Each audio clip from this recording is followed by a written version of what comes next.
नमस्कार दोस्तों, आप सबों का मेरे चैनल जय श्री राम पर स्वागत है। आज मैं बताऊंगी कर्माबाई के जीवन की कथा कि किस तरह कर्माबाई के हाथों का खिचड़ा खाने के लिए भगवान श्री कृष्ण भी दौड़े चले आते थे।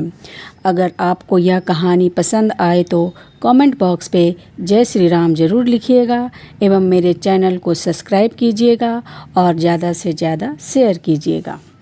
कर्माबाई, जिसका जिक्र आपने बहुत बार सुना होगा। भगवान श्री कृष्ण की परम भक्त कर्माबाई जी का जन्म राजस्थान के नागौर जिला के ग्राम कालवा में एक जाट किसान जीवन राम डूडी के घर 1615 में हुआ था। समय बीत जाता है। एक बार जीवन राम को कार्तिक पूर्णिमा के स्नान के लिए पुष्कर जाना था। उनकी पत्नी भी उनके साथ जा रही थी। वह कर्मा को भी साथ ले जाना चाहते थे, लेकिन एक समस्या आ गई।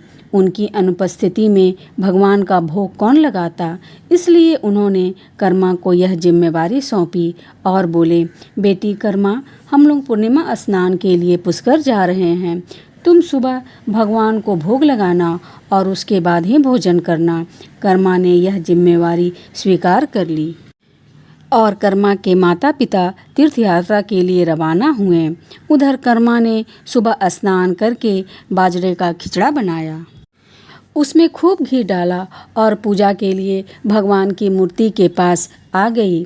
थाली सामने रखी और हाथ जोड़कर बोली, प्रभु, भूख लगे तो भोग लगा लेना, तब तक मैं घर के और काम कर लेती हूँ। इसके बाद वह काम में जुट गई। बीच बीच में वह थाली देखने आती, लेकिन भगवान ने खिचड़ा नहीं खाया। थाली वैसी ही रखी हुई थी जैसे कुछ देर पहले वह छोड़ के गई थी। काफ़ी देर होने के बाद भी जब भगवान ने भोग नहीं लगाया तो उसे चिंता हुई। उसने सोचा, क्या खिचड़े में घी की कमी रह गई है या थोड़ा और मीठा होना चाहिए था। कर्मा ने उसमें और घी और गुड़ मिलाया और बैठ गई, लेकिन भगवान ने फिर भी नहीं खाया। उसने कहा, हे प्रभु, अब भोग लगा लीजिए। माँ बापू पुष्कर नहाने गए हैं। आपको जमाने की जिम्मेदारी मुझे दी गई है, इसलिए आपका भोग लगाने के बाद ही मैं खाना खाऊंगी। लेकिन भगवान फिर भी नहीं आए। माँ बापू जब जमाते हैं तो भोग लगा लेते हो, और आज कितनी देर कर दी। खुद भी भूखे बैठे हो और मुझे भी भूखे रखे हो। लेकिन भगवान फिर भी नहीं आए और कर्मा का खिचड़ा वहीं रखा हुआ था। कर्मा ने और इंतज़ार किया। फिर भगवान से बोली, आपको मेरे ही हाथ का खिचड़ा खाना होगा। माँ बापू को आने में कई दिन लग जाएंगे। आप भोग लगा लो ना, नहीं तो मैं भी भूखी रह जाऊंगी और मुझे अच्छे अच्छे व्यंजन बनाने नहीं आते हैं और ना ही विधि विधान से पूजा करनी आती है। इस रूखे सूखे खिचड़े से ही आपको गुजारा करना पड़ेगा प्रभु। दोपहर बीत गया, शाम होने लगी थी, पर कर्मा ने कुछ भी नहीं खाया।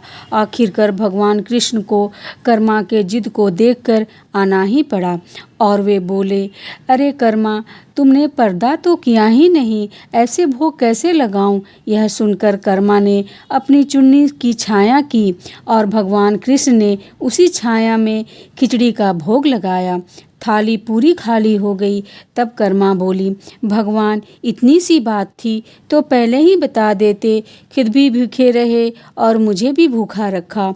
कुछ दिन बाद जीवन राम और उसकी पत्नी पुष्कर से घर लौटे। देखा जाते समय तो पूरा मटका गुड़ से भरा हुआ था। अब खाली कैसे। कर्मा की माँ ने कर्मा को बुलाया और पूछा, बेटी, गुड़ कहाँ है। कर्मा ने बताया कि रोज़ भगवान कृष्ण उनके पास आते हैं और वह उनके लिए खिचड़े का भोग लगाती है। कहीं खिचड़े में मिठास कम ना हो जाए, इसलिए खिचड़े में मिठास ज़्यादा डाल दिया। उसने पहले दिन हुई परेशानी के बारे में भी बता दिया। तब उसकी माँ बोली, यह कैसे संभव है। उन्हें चिंता भी होने लगी, कहीं उसकी बेटी बावली तो नहीं हो गई। उन्होंने मन में दिलासा देते हुए कहा, शायद कर्मा ही पूरा गुड़ खा गई होगी। इस पे कर्मा ने कहा, यदि आपको यकीन नहीं है तो कल देख लीजिएगा, मैं उन्हें कल खुद ही भोग लगाऊंगी। दूसरे दिन कर्मा ने खिचड़ा बनाया, घी डालकर खिचड़ा मंदिर में रख दिया, चुन्नी से पर्दा किया और प्रार्थना की, हे ईश्वर, मेरे सत्य की रक्षा करना अब आपकी हाथ में है। भक्त की पुकार सुनकर भगवान कृष्ण खिचड़ा खाने आ गए। जीवन राम और उनकी पत्नी यह दृश्य देखकर आश्चर्य में थे। कर्मा के पिता ने सोचा, जिस भगवान को प्राप्त करने के लिए वह तीर्थ यात्रा पर गए थे, वे भगवान तो उनके घर में विराजमान थे। उन्होंने कर्मा बाई से कहा, बेटी कर्मा, आज से तुम ही भगवान की सेवा करना और रोज़ भगवान को अपने हाथ से भोग लगाना। यह सुनकर कर्मा बाई बहुत प्रसन्न हुई और इसी प्रकार रोज सुबह वह जल्दी उठकर अत्यंत प्रेम भाव से भगवान कृष्ण के लिए खिचड़ा बनाती और भोग लगाती। कुछ वर्ष बीतने के बाद कर्मा के माता पिता स्वर्ग सिधार गए। अब कर्मा बाई अकेले रह गई, इसलिए उनका मन अब घर में नहीं लगता था। कर्मा ने श्री कृष्ण की मूर्ति को लेकर अपने गांव कारवा को छोड़कर तीर्थ यात्रा पे निकल गई और तीर्थ यात्रा करते करते वह उड़ीसा के जगन्नाथपुरी पहुंच गई। जगन्नाथपुरी में ही कर्मा ने अपने लिए एक छोटी सी कुटिया बना ली और वहीं निवास करने लगी। अब कर्मा अपने रोज के नियम के अनुसार सबसे जल्दी उठकर बड़े प्रेम से भगवान श्री कृष्ण के लिए खिचड़ा बनाती और भगवान को भोग लगाती। इस प्रकार क्रम निरंतर चलता रहा। एक दिन कर्मा बाई के भगवान कृष्ण को भोग लगाने के बाद एक छोटा सा बालक उनके पास आया और बोला, माँ कुछ खाने को है, बड़ी जोर से भूख लगी है। तब कर्मा ने कहा, हाँ बेटा, मैंने अभी अभी खिचड़ा बनाया है, आ इधर आके बैठ, मैं तुम्हें भी खाने को लाती हूँ। यह कहकर कर्मा ने बड़े प्यार से खिचड़ा परोसा और बालक को बहुत ही प्यार से खिचड़ा खिलाया। उस बालक के रूप में स्वयं भगवान जगन्नाथ कर्मा के हाथ से खिचड़ा खाने साक्षात पधारे। बालक ने जल्दी से खिचड़ा खा लिया और बोला, माँ खिचड़ा बहुत अच्छा बना है, मैं कल भी खिचड़ा खाने के लिए आऊँगा। तब कर्मा बाई बोली, बेटा कल क्यों, मैं तो तेरे लिए रोज़ खिचड़ी बनाया करूँगी, तू रोज़ खिचड़ा खाने आ जाया करना। तब भगवान जगन्नाथ जी बोले, ठीक है, मैं रोज़ खिचड़ा खाने आ जाया करूँगा। यह कहकर बालक चला गया। अगले दिन रोज़ सुबह सवेरे बालक कर्मा बाई के पास खिचड़ा खाने आ जाया करता। यह क्रम चलता रहा। एक दिन कर्मा बाई के कुटिया के सामने एक साधु आए और उनसे बात करने के बाद साधु बाबा को पता चला कि वह रोज़ बिना स्नान किए ही वह भगवान श्री कृष्ण के लिए खिचड़ा बनाती है और भोग भी लगाती है। तब साधु ने कर्मा बाई से कहा, बेटी, बिना स्नान किए भगवान को भोग लगाने से पाप पड़ता है। तुम सुबह स्नान करके विधि विधान से भोग लगाया करो। भोली भाली कर्मा बाई ने साधु की बात मान ली। अगले दिन वह जल्दी उठकर स्नान करके पूरे विधि विधान से खिचड़ा बनाने लगी। ये सब करने में कर्मा बाई को काफ़ी देर लग जाता है, लेकिन वह बालक रोज़ अपने समय से आता और कहता है, माँ मुझे बहुत ज़ोरों से भूख लगी है, मुझे जल्दी खिचड़ा दे माँ। तब कर्मा कहती है, थोड़ी देर रुक जाओ बेटा, मैं अभी खिचड़ा देती हूँ। और तब कर्मा श्री कृष्ण को भोग लगाने के बाद उस बालक को खिचड़ा देती है तो बालक उसे बहुत शीघ्रता से खाता है और हाथ मुँह धोए बिना ही चले जाता है। यह क्रम चलता रहा।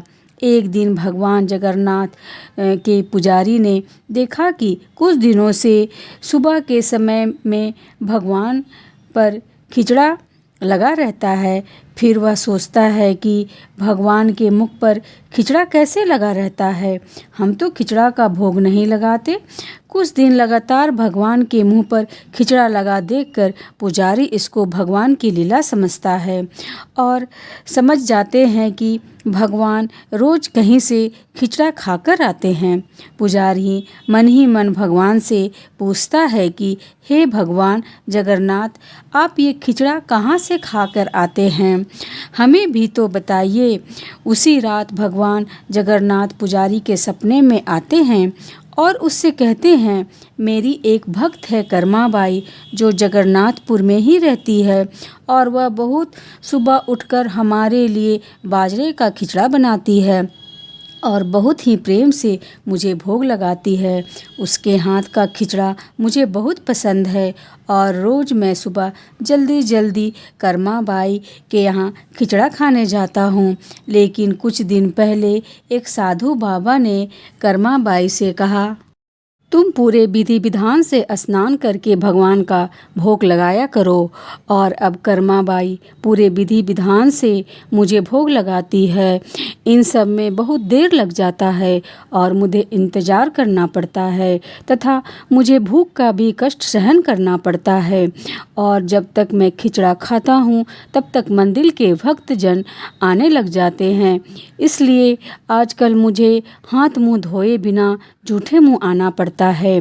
पुजारी जगन्नाथ जी से यह सब बात जानकर अगले दिन से उस साधु की खोज करवाता है और पुजारी साधु को पूरी बात बतलाता है और साधु यह सब बात सुनकर घबरा जाता है और कर्माबाई के पास जाता है और कहता है कि बेटी, तुम पहले की तरह जल्दी उठकर भगवान के लिए खिचड़ा बना दिया करो।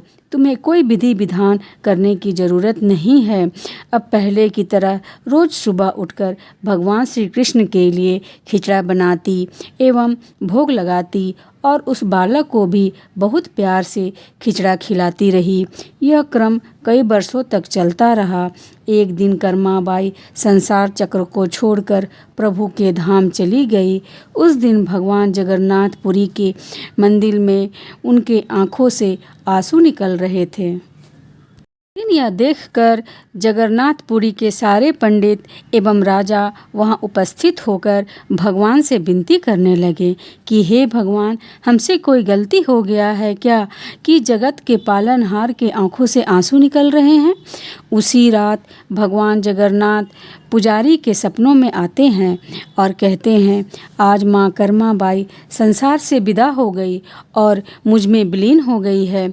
अब मुझे सवेरे सवेरे बाजरे का खिचड़ा कौन खिलाएगा।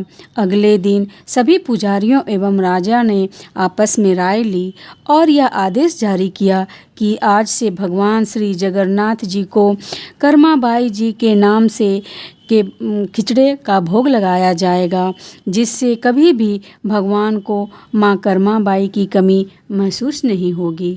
आज भी भगवान जगन्नाथ जी को 56 भोग का भोग लगाने से पहले बाजरे का खिचड़े का भोग लगाया जाता है।